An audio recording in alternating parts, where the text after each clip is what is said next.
आज हम पढ़ेंगे न्यूक्लियस के बारे में कि न्यूक्लियस क्या होता है। तो न्यूक्लियस को जैसा कि हमें पता है, न्यूक्लियस को हम ब्रेन ऑफ द सेल बोलते हैं, मतलब कि ये सेल का क्या है, ब्रेन है। तो आज हम पढ़ेंगे इसका स्ट्रक्चर कैसा होता है, इसके फंक्शन क्या क्या होते हैं और ये इसका देखने में कैसा लगता है। तो सबसे पहले the nucleus is the structure near the centre of a cell that contain hereditary information.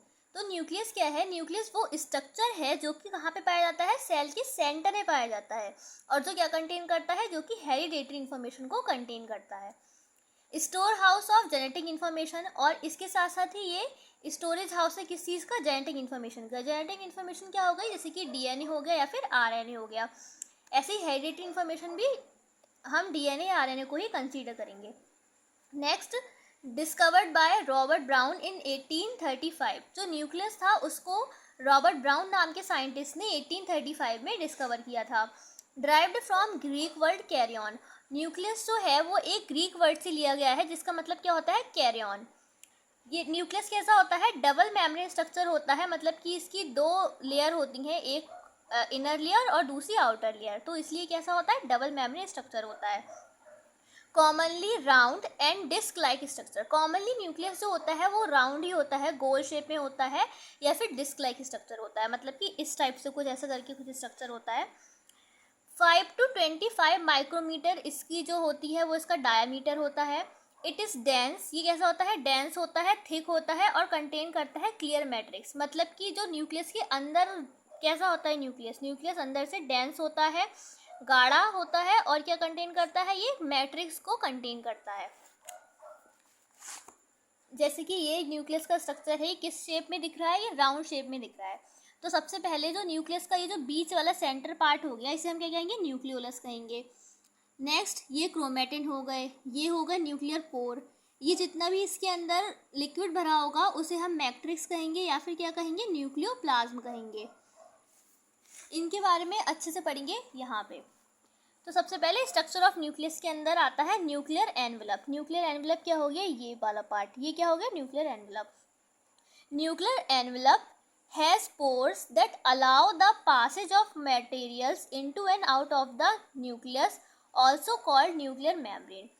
Nuclear envelope क्या है, एक टाइप का कह सकते हैं गेट है जो कि क्या करता है, इसके पास पोर्स होते हैं जो क्या करते हैं, अलाउ करते हैं किसको, मटेरियल्स को। कोई भी मटेरियल हो गया, मटेरियल जैसे कि प्रोटीन एग्जांपल के लिए ले लो, तो वो क्या चीज़ अंदर आनी चाहिए न्यूक्लियस के और क्या चीज़ अंदर नहीं आनी चाहिए, वो कौन देखता है, वो देखता है न्यूक्लियर एनवेलप। न्यूक्लियर एनवेलप को ही हम क्या कहते हैं, न्यूक्लियर मेम्ब्रेन भी कहते हैं।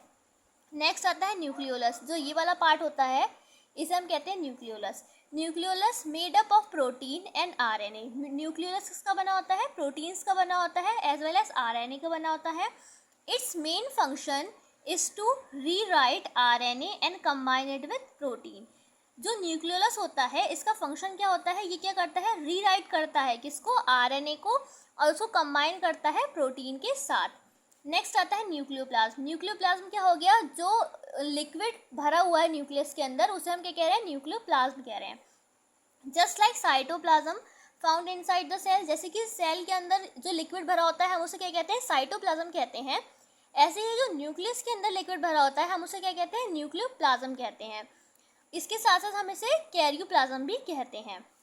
कैरियोप्लाज्म वर्ड किस चीज़ से लिया गया है, मतलब कि ये डीएनए से रिलेटेड करके वर्ड लिया गया है, इसलिए हम इसे कहते हैं कैरियोप्लाज्म। नेक्स्ट आता है क्रोमेटिन। क्रोमेटिन, ये जो आपको ये स्ट्रक्चर दिख रहे हैं, थ्रेड लाइक स्ट्रक्चर, ये जो आपस में उलझे हुए हैं, इसे क्या कहते हैं, क्रोमेटिन कहते हैं। क्रोमेटिन क्या है, chromatin is a mixture of histone and double helix DNA. Chromatin क्या है, क्रोमेटिन हिस्टोन प्रोटीन्स जो होते हैं उनका और डबल हेलिक्स डीएनए का क्या है, मिक्सचर है। इसे हम क्या कहेंगे, क्रोमेटिन, जो कि न्यूक्लियस के अंदर पाई जा रही है। नेक्स्ट आता है function of nucleus, controls the activity of cell. जैसे कि पहले बताया था कि जो न्यूक्लियस है वो क्या है, ब्रेन ऑफ द सेल है।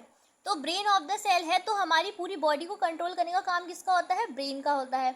इसी तरह से सेल को कंट्रोल करने का काम कौन करेगा, सेल की सारी एक्टिविटी को कंट्रोल करने का काम कौन करेगा, न्यूक्लियस। तो इसलिए न्यूक्लियस क्या करता है, कंट्रोल करता है सेल की एक्टिविटी को, as well as it is responsible for cell division.